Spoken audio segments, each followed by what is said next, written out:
This is one of the most bizarre conspiracy theories.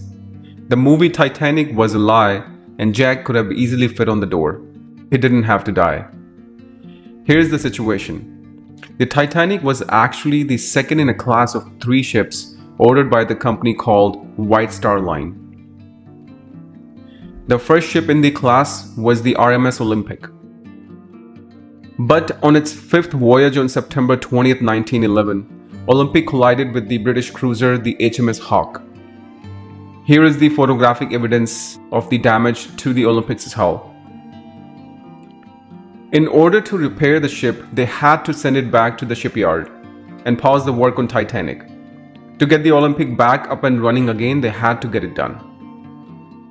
Unfortunately, the collision caused a lot of financial issues for the White Star Line because they had to put Olympic out of service, and the maiden voyage of Titanic had to shift forward.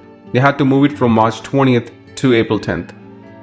This was a very difficult situation because between legal issues due to the collision, both of their new ships were missing out on revenue.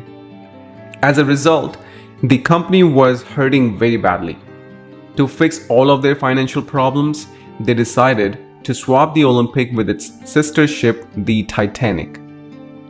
And they decided to sink it to claim a compensation from insurance company.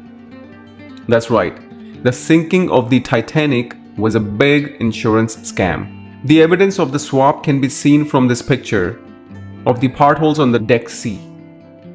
When Titanic was launched, it had 14 evenly spaced portholes. But when it left Southampton on its maiden voyage, the ship had 16 unevenly spaced portholes. This design change doesn't make any sense, except for the fact that this and a few other modifications made the exterior look almost identical to the Olympic.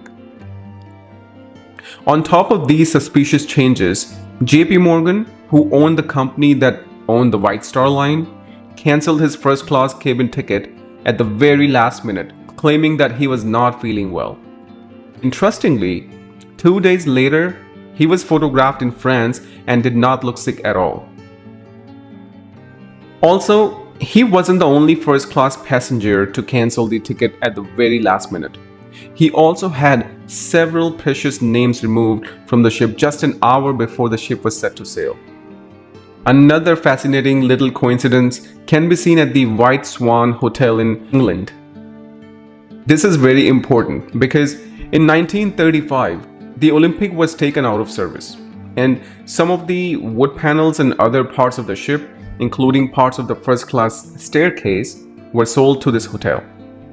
Some of those parts are stamped with the number 401, which is weird because 401 was the Titanic's build number. If these pieces of wood were actually from Olympic, then they would have its build number on it, which was 400. Obviously, this is just a conspiracy theory. We thought it was completely stupid before even we actually looked into it. But even now, we still don't believe in it at all. All you really need to disapprove every bit of evidence is to look at the propeller blades of Titanic that are stamped with the number 401, the correct build number of the Titanic. When building the ships, it would have been easier to mix up with a few pieces of wood than to mix up with the actual propellers. Given the sheer insanity of this conspiracy theory and the fact that so much of it has been disproven, we would say that this ranks as one of the most bizarre conspiracy theories. Thank you so much for watching. If you liked the video, please hit the like, share and subscribe button. We will see you in the next video. Until then, take care.